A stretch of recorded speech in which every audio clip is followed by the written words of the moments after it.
Well, the other day, FBI released documents, about the murder of FBG Duck. Yeah. Yeah, and they said that King Von paid. Yeah, he supposedly paid $100,000. We saw it on the video. They rapped about it. They talked about it, as well as they gave the FBI the videos to go make those arrests. Mm-hmm. And listen, just think about this. Had they not gave those videos, would nobody know nothing on it. Mm. And then, like, right after his passing, King Von made like a post saying that they supposedly, squashed their beef or so. Yeah. And then I think DJ Academics did like video interview with him, and he asked him how did he feel about his passing? Like, he was on the camera talking like, yeah, that was messed up, that hurt me or something like that. But then, these documents coming out revealing his participation. Yeah, I know some niggas that killed some niggas and went to the funerals and hugged their mamas. Would you label that as like serial killer? He is a serial killer. That's why I got so much disdain for him. Anytime you kill 3 or more people, you're a serial killer by FBI profile data. And they done it proudly. And so that's my beef with the industry. They know he a killer. They love him, they embrace him, they take pictures in front of him. What are they teaching our kids? I said that there will never be another black messiah.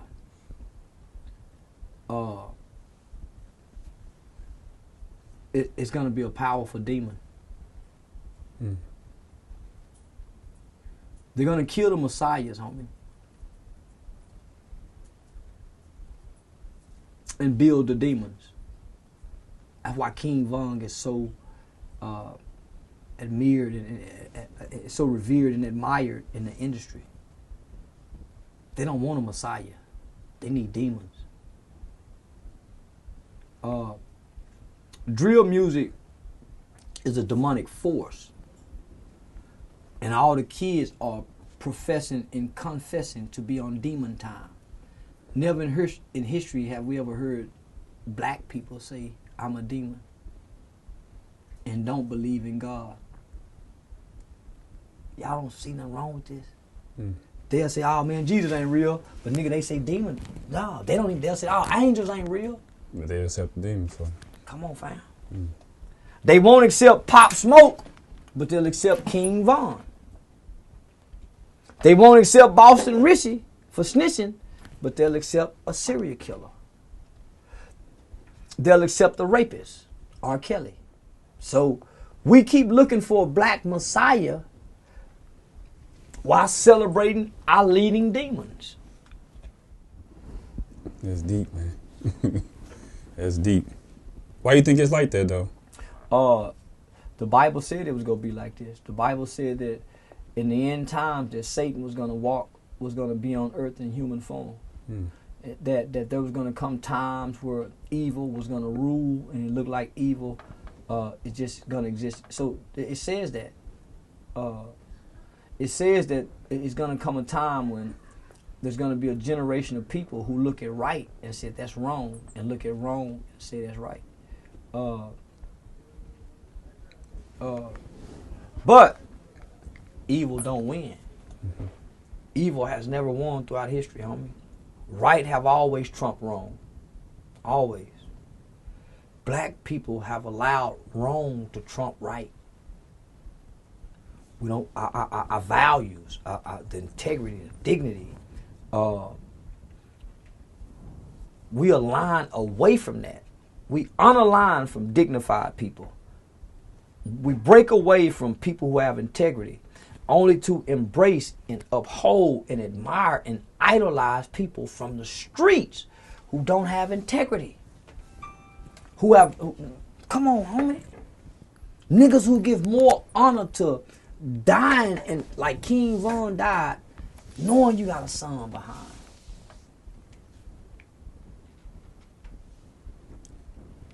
People in their type of lifestyle, they respect the game more than anything.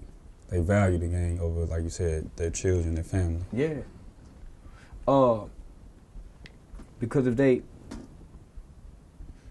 they family know who they are. and they can't fool their family. Nah, that's real. Yeah. I didn't say this. I had my little, background in that. I did and too. I was just what you saying. I've heard my auntie. She always say like, oh, that ain't you. That wasn't you. I'm glad that wasn't ever you. Yeah. That's real. Yeah, homie, they know. Yeah, homie, yeah, they know you. But at the age of 14, you was sentenced what? 4 years? Yeah, to the boys' home. Originally, anyway. I received 12 years. 12, but under the Texas Juvenile Determined Sentencing Law, and so what it was, they send you to the youth facility, to the Texas Youth Commission. It was a facility that housed all of Texas violent youthful offenders during their time: capital murder, attempted capital murder, arson, kidnapping, sexual assault, and rape. So it wasn't no other kind of kids there. I got 12 years. I ended up doing right at 7 years, and I got out at 21. I went back to court on my 18th birthday. That's why I said the 4. Yeah. And so the state recommendation was for me to be transferred to the adult prison system. My lawyer, there were 4 individuals who worked on my dorm. They came back to court to say one thing: this kid got potential to be somebody. Well, how do you know? Based on this negative leadership. I was a gang leader in the boys' home. I was the littlest nigga there, but you wouldn't bother me. Imagine my internet persona as a gang persona as a kid. I seen interviews people speaking about it. Homie, I was faking. So I was putting on more than the other kids, right? Mm-hmm. I come from a good home, so I had to put on more. So I was going far and beyond that the average nigga really wanted to go. I stayed in lockup. I was a mother. So I earned the name C-Nut. So you heard Dewberry call me Nut sometimes. So that was my crip name, C-Nut. Nigga, I didn't get that name for nothing. And so once all the older niggas started leaving, I was left to call shots in. So I got there in 91. By the time 93, I'm a shot caller. Little old bitty nigga. And I was a little bad motherfucker. I ain't leave till 98. I ruled from 93 to 98. You wouldn't dare touch me, homie. And I wasn't the baddest, but this is where I learned to get the advantage. Them niggas didn't read books. So I stayed in lockup a lot. I stayed on what they call the LOP, loss of privileges. So I had to stay on the back. So I stayed in trouble a lot. So I read books. And so that allowed my mind to be different than theirs. So I had leadership abilities, homie, because I would read. So when they started dropping gang books, the knowledge of gangs hadn't spread across the country yet. So I was already indulging kind of like a criminologist into the developments of gangs and shit, homie, as a kid. Them niggas was reading 48 Laws of Power. I ain't never read that book. I ain't never read no prison books. I was always reading other books. I read Danielle Steele love novels. My mind was something totally different. Once I started growing up toward 18, 19, brain maturity, you started to mature a little bit. That's when I started kind of seeing the gang shit differently. By the time I'm 21, I don't give a fuck about a group of niggas. That's why you was still. Yeah, I came home in 21. Uh-huh. Yeah, I came home in 1998 at the age of 21. A year after getting out, it wasn't even 9 months. So statistic-wise, most juveniles who are released out of a state lockup facility, most are rearrested. Like 80%, 85% are rearrested within 1 year. 9 months after getting out, man, I was going to enroll at the University of Arkansas in Fayetteville, Arkansas. And I got stopped with 10 pounds of weed and 2 firearms. I went to trial. I had a mistrial. They dropped the gun charges. And then I plea bargained to 6 months in the prison boot camp. My cousin got like 28 days in jail. So I went to the boot camp, did 6 months, came home, did 3 years deferred adjudicated probation, and hadn't been in no trouble since. When I came home, all of my childhood issues had been resolved. We had some of the best psychiatrists, therapists, man. We was in intensive group sessions, and we had to go through a capital offender program for all kids who committed murder. And in this program, it was psychotherapy and psychodrama. Psychodrama therapy was a new form of therapy that was being introduced to violent offenders, especially children. Homie, they were brainwashing us to be law-abiding citizens. So what the intelligence and what people see me today is what I got from the juvenile system. Learning about empathy.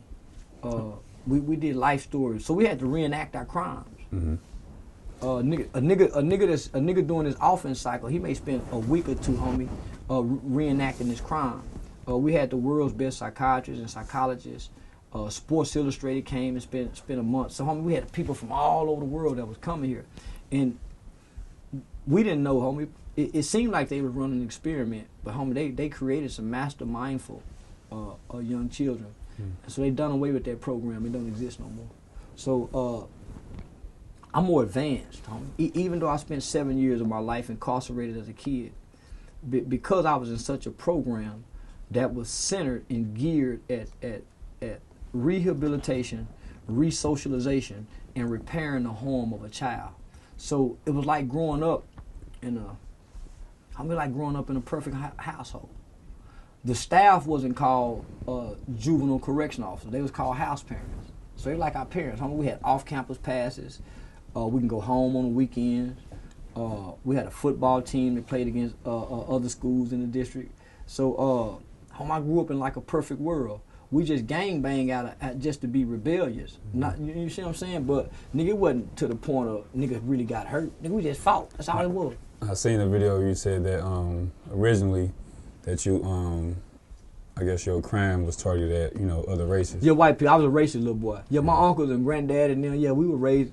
We were raised to be racist. Yeah, if you go commit a crime, nigga, you go across the railroad tracks. You go to white people neighborhoods and breaking houses. You rob white people's stores. I was taught that, homie. I was taught that. It wasn't until gangbanging showed up. Was it the gang banging that made you switch your conscious?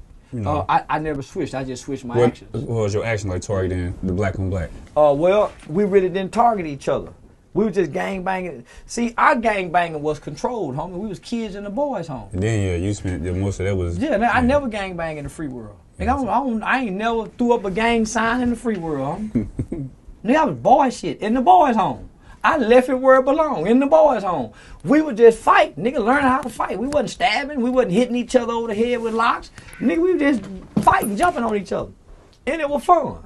But what happened was I started maturing. 19, so I'm in there at 14, 15. I'm in the gang at 15. I'm calling shots by 16. Nigga, by the time I'm 19, I done became friends with some of the niggas was my enemies. Because we done grew up together. Now they done put us on the same dorm together. Now we eating together. We in the same groups together. We going to school together. You can only be an enemy for so long in those close quarters, homie. Mm-hmm. So what the people taught me, homie, if you put a bunch of enemies on the same dorm, they end up getting along, becoming friends. That's what made me quit that shit. How I'm going to hate these niggas over here and I don't even know them. But it took brain maturity, homie. But I had never been close to the niggas I called my enemies either. Every nigga I didn't like was at another school, lived in another city. So now here it is, they done put me on a dorm with all my enemies. Nigga, we had a ride one time. After that, we learned how to work together. Because most niggas don't want to keep sleeping. Most niggas want a good night to sleep. You don't want to keep... Come on, homie. So I'm telling you, I'm different than other children. My maturity level supersedes most people my age. So I'm able to see, man, this is bullshit. So this is what made me say fuck it all together. When I got home, I couldn't find a Hoover Street. I couldn't find a Rolling 60 Street. I couldn't find none of this shit that we had been identifying with. And I said, man, fuck that shit. Nigga, I was playing anyway. I come from a good home. Homie, I ain't never stomped a black man on the ground. I kicked one nigga in the face, a nigga named Randy World. I ain't never done that, homie. Gang banging. He was a Hoover. We was 60s. I kicked nigga, you know how bad I felt? That nigga was in handcuffs.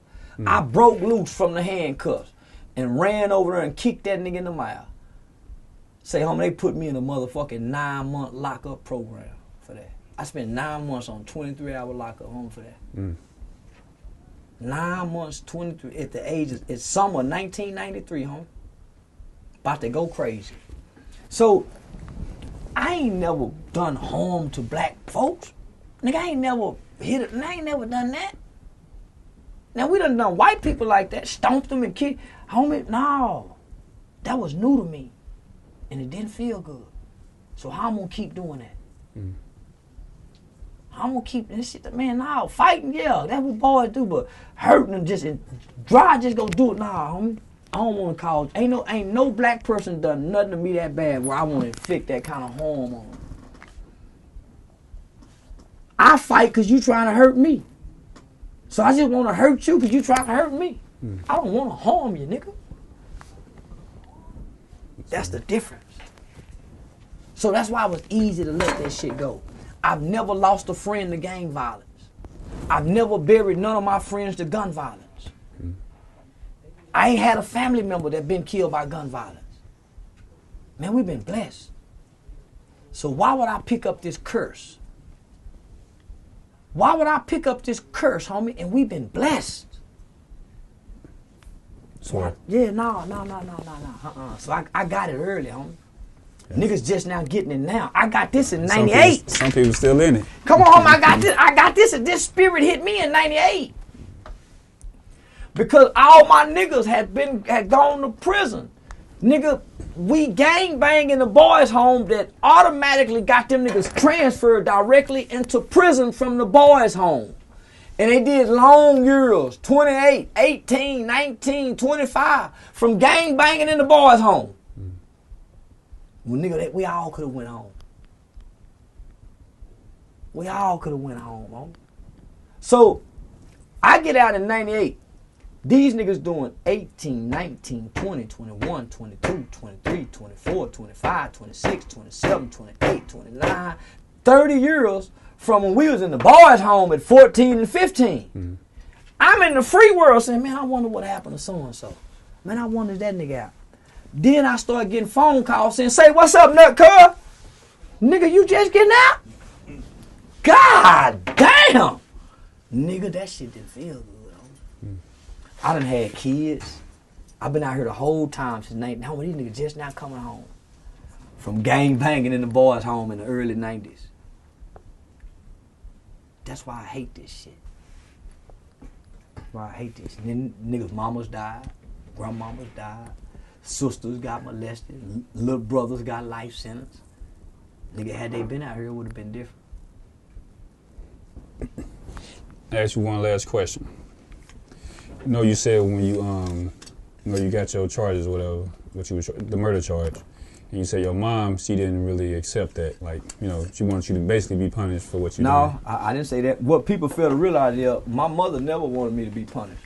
My mother wanted me to accept responsibility for the action that I played. When I went back to court at 18 years old, the judge looked, they had three options. I go home on parole until I'm 21, recommit me back into the custody of the Texas Youth Commission, or transfer me into the adult prison system. A kid cannot go into the adult prison system without a transfer hearing. So this is a transfer hearing where they decided recommitment, transfer, or parole on this 12-year sentence, which would not supersede my 21st birthday if I make parole. Nigga, I hadn't done anything good. I've been gangbanging the whole 4 years. Bullshitting. My mother know if they let this nigga go at 18, he go catch a life sentence or he really go kill somebody. This nigga been doing it so the judge said, Miss White, are you asking for your son to be released today? And my mother was smart enough to say, no. I need him to go back and work the program. That was the best thing that my mother could ever done, homie. All of that gangster shit, wanting to kill, crip shit, it was in my heart at 18 because I had been trying to condition my mind to be a gangster. When I went back at 18, I got into the capital offender program. I started working this motherfucking program. And nigga, shit started changing. Internally. On top of the fact that what those staff members did by putting their job on the line to come tell this judge, I know what he looked like on paper, Your Honor. We've been working with this little boy for 4 years. He really ain't that bad. How am I pretending? I ain't no killer. I'm pretending to be what they said I was on paper. Just like our kids. They pretending. They ain't really this goddamn ruthless and hard. They pretending. I was the little boy pretending and had everybody convinced he need to go to prison. I was pretending. Had they sent me to prison, I would have learned to be a monster. I hadn't learned yet. I was just a hurt kid who hadn't had the issues resolved. Once I was recommitted back into the custody of the Texas Youth Commission, I had to work the program now to try to get out. But I was fronting at first, just like I was fronting trying to be a gangster. I was fronting like I was working the program, and the program ended up working on me. So that's how I can come out and talk victim empathy. That's how I can come out talking to young brothers. Say, fam, you need to think past your emotions and get in your thoughts. Think, nigga, think. Not feel. Think past what you feel, nigga. So that's how I can talk this language. That's how I can go into the schools, homie. Because I got what most niggas need to be healed, repaired, restored. I got that before I came home at 21. That's why I ain't been to prison. That's why I ain't came out and hurt nobody. I ain't jumped on my woman. I came out trying to find a identity because the identity I had was tied to gangsterism. I don't want to be a gangster. I don't want to hurt people. So then when I had kids, I found my identity. I'm a father. I'm a father. That superseded everything in life, homie. I'm a father. I don't give a damn about being a man, nigga. I'm a daddy. I'll figure the rest of this shit out right now, but I'm going to be a daddy. This is the point of life I began to learn from, homie. Fatherhood. Because at this point, it's my greatest responsibility. I don't know nothing about being a good father or a bad father, homie. I just want to be here. I just want to be here, man.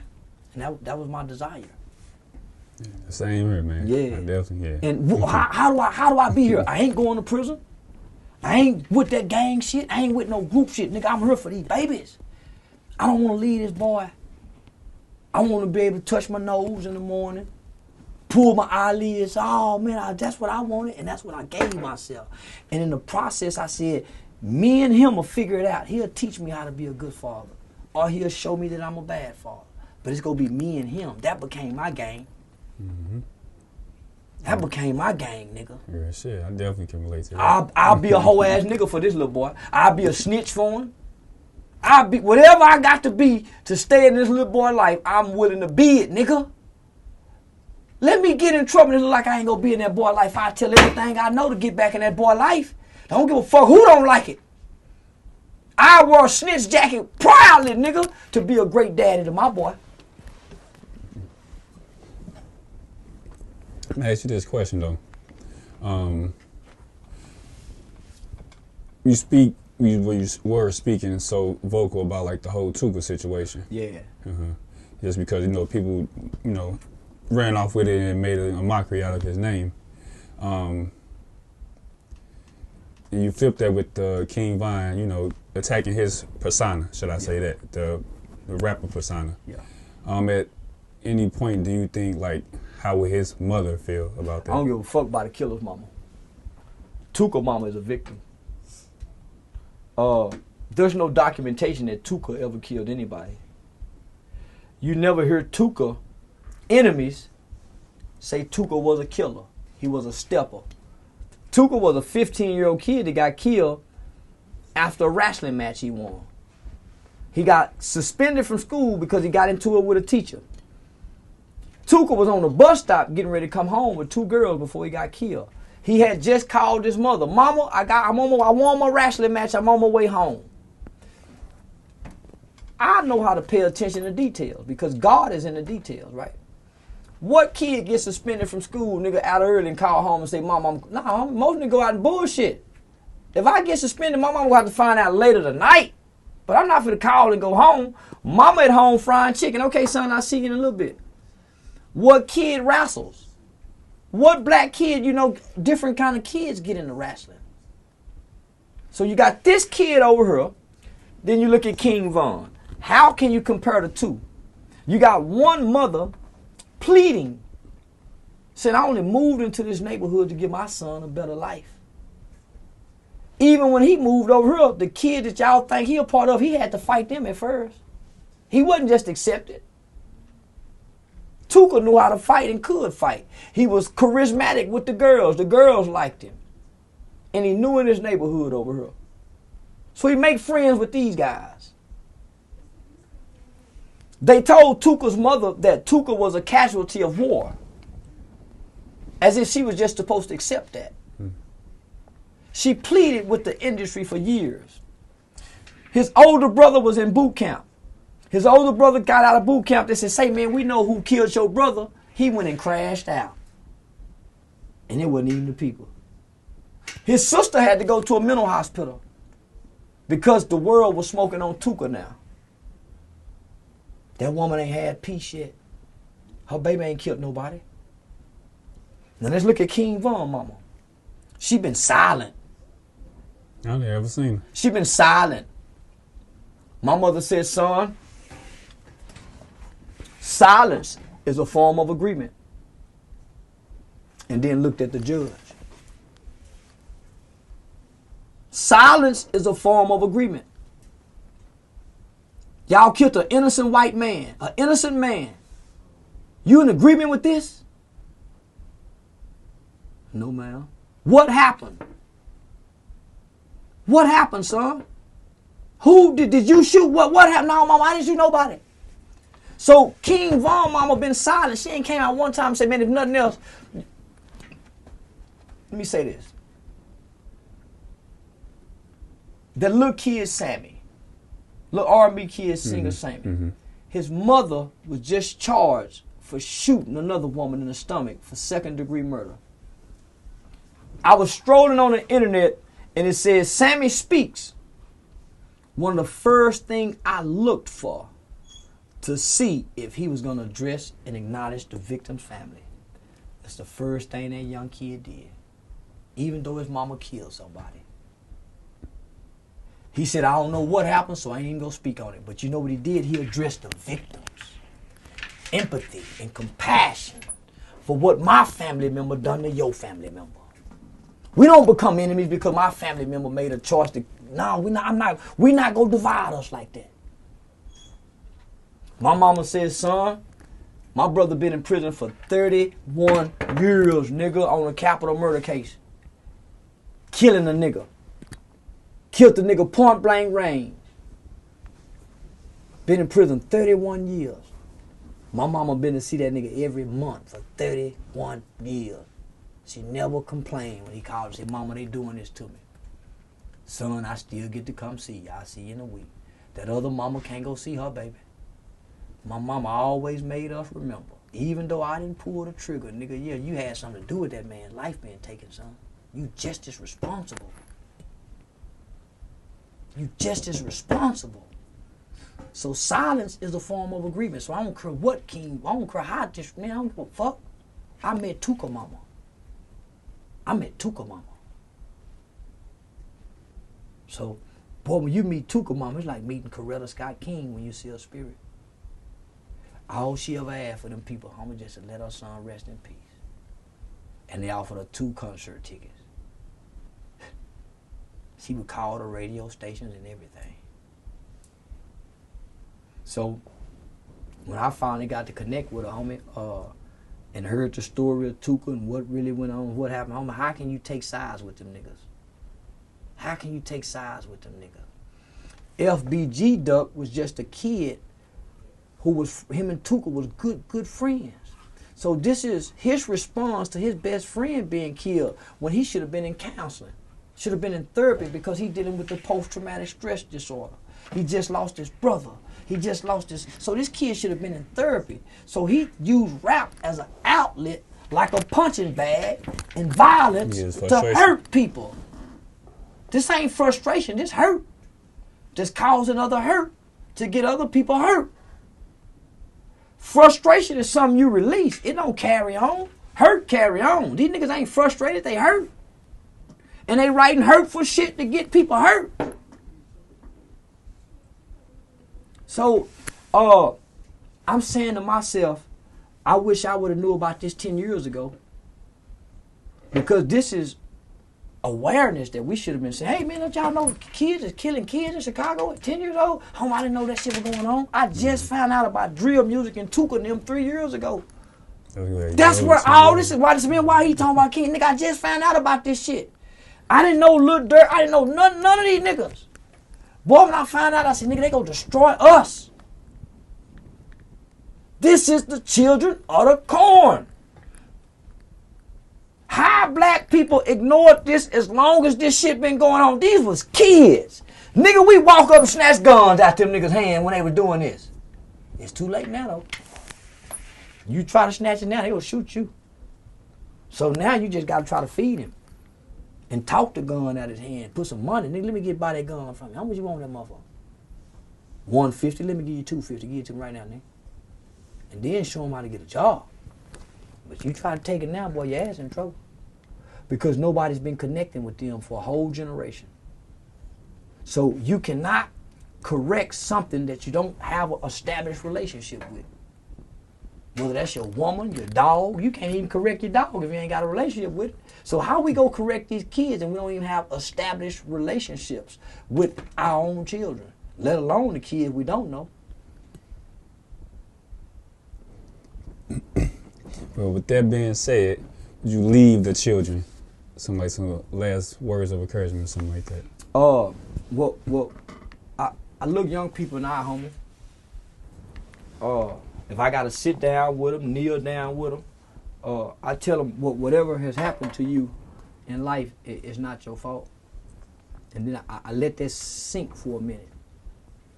And I watch their response. Let's try to see how they're receiving that one little message. And I get quiet. Then I walk to the other side of the room. I say, whatever happened to you in life, good or bad, is not your fault. Because you didn't ask to come here. You didn't ask to be born. But when you learn right from wrong, you're responsible for the things you do right or wrong. You got to learn to forgive your mother and your father for whatever you believe they did wrong. Whatever you believe they should have did and didn't do, they did. Whatever, you got to forgive them because it ain't for you. It ain't for them. It's for you to go be free so you can get healed. Because if you don't, you go do your kids how you done them because the apple don't fall too far from the tree. I love y'all, man, not because I know you, because I understand what you're going through. And nigga, I gone. And I'm saying that to all the kids that's go see this. I don't love you because I know you, nigga. I love you because I understand that you don't know. You can't articulate. Man, you don't even know your brain ain't developed. And it take a village to raise you. That's why when your mom and daddy gone, your neighbors got to pitch in. When it's a single woman, a man on the block got to pitch in. Mothers and fathers train up the child in which way they should go, but it takes a village to raise one. So, that's it. Appreciate your time, man. Already, my nigga. It's a good interview. Thank you. Already.